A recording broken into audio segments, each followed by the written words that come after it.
Nike is the world's largest sportswear brand. They earn around 1,000 crore rupees every day. World-class athletes like Ronaldo and Rafael Nadal use their products. Would you believe that the one who built Nike was a failed athlete himself and started his business from selling shoes in the trunk of his car? This is the story of Nike's founder Phil Knight. Phil Knight was born in 1938 in a small town named Portland, America.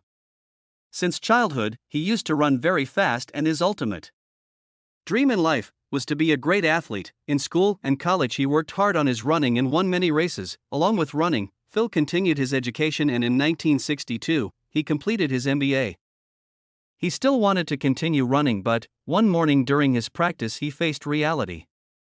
After dedicating his entire youth running, he had become one of the best athletes of his state, but he could not become a national and international level athlete. Sadly, he was good, but not great. He was 24 years old, and now there was no scope to get better in athletics. Hence that morning, Phil, with a heavy heart, accepted that this was the end of his athletic career. He had failed in his dream of becoming an elite athlete, but still, he wanted to do something that would always keep him close to sports. Phil was deeply connected to his running shoes like every runner. That's why he decided that he would do shoe business. Then he remembered that during his MBA, he had studied for several weeks during and wrote a detailed research paper on the business of running shoes. In his research he came to know that Japanese camera companies, due to their improved quality and low price, they had disrupted the American camera market. According to his research paper, Japanese shoes could disrupt USA shoes market similarly, and could overtake Adidas and Puma, the biggest companies of that time. It was a big risk to start a business on the basis of his college project. But Phil had no other option, and he decided that he will import Tiger brand shoes from Japan and sell them in USA. Tiger shoes were manufactured by a Japanese company named Onitsuka, so Phil collected its entire savings and took a flight to Japan. Finally, he reached Japan and took appointment from Onitsuka's office. He was very nervous before the meeting. A boy who was very shy and introverted by nature set out to partner with a big company. Moreover, Onitsuka's executive asked Phil for the company name at the very beginning of the meeting. Don't know how, but Phil imagined the blue ribbons in his house, the same blue ribbon which he got for winning many races, and he said Blue Ribbon. He said he represented a company called Blue Ribbon Sports. No such company existed back then, but Onitsuka's executives were happy with the name. Meeting progressed and Phil repeated his college project line by line. At the end, Onitsuka's employees were so impressed that they wanted his company Blue Ribbon to sell Tiger shoes in America. It was a deal. Phil gave them his address and asked them to send some of Tiger's training shoe samples. There was no limit to Phil's happiness. He transferred money to Onitsuka for the shoe samples and returned to America and waited for samples. 4 months passed, and he didn't receive any shoe. In response to the letter, Onitsuka said that the shoes will arrive soon.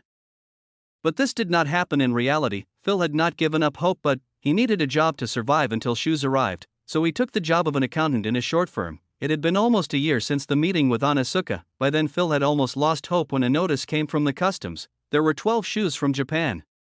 After collecting the shoes, Phil unboxed them and showed the shoes to his college coach Bill Bowerman and told him about his business plan. Bowerman liked the shoes so much that the very next day he offered Phil to be a 50% partner. Phil was quite surprised with this offer. Bill Bowerman, throughout his coaching career, was obsessed with one thing, and that was shoes. He had been experimenting with shoes for years and had become an expert in shoe design. His full focus was on making the shoes lighter. He would often take away shoes of his students without asking and would return after tearing the shoes, performing minor modifications for several days. The athlete's performance would massively increase after his modifications. Bill Bowerman was also a genius coach and a natural leader. He was a godlike figure for Phil and rest of the runners, and today, the same godlike figure wanted to become Phil's business partner. It was a no-brainer. They shook hands, and now both of them were 50-50 partners. The same day Phil wrote a letter to Onitsuka and asked for exclusive distributorship rights to sell the Tiger shoes in Western USA, also placed first order of 300 shoes at a cost $1,000. This time shoes came on time and Blue Ribbon got exclusive distributorship rights for West USA. This is what Phil was waiting for. He immediately quit his accounting job so that he can focus completely on business. He stored the shoes in the basement of his parents' house. This was the office of Blue Ribbon now. It was time to sell shoes now. Phil requested many sports shops to sell the Tiger shoes. Everyone refused to sell Tiger shoes in their shop. Phil didn't have money to open his own shop, so he came up with an idea. He'd fill the trunk of his car with shoes and started reaching wherever there was an athletic competition. he spoke to coaches, athletes, and spectators, and started presenting his shoes. Phil had tried sales job before, but was not successful.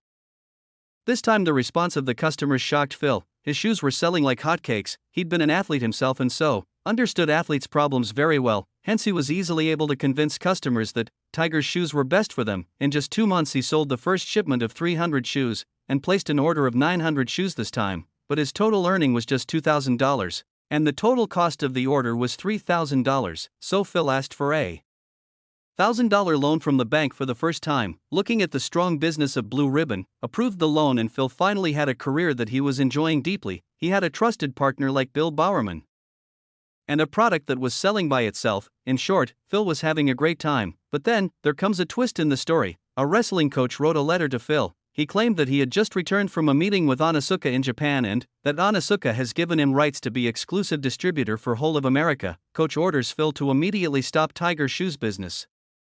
Only 2 months had passed since Phil started business, and was on the verge of closure.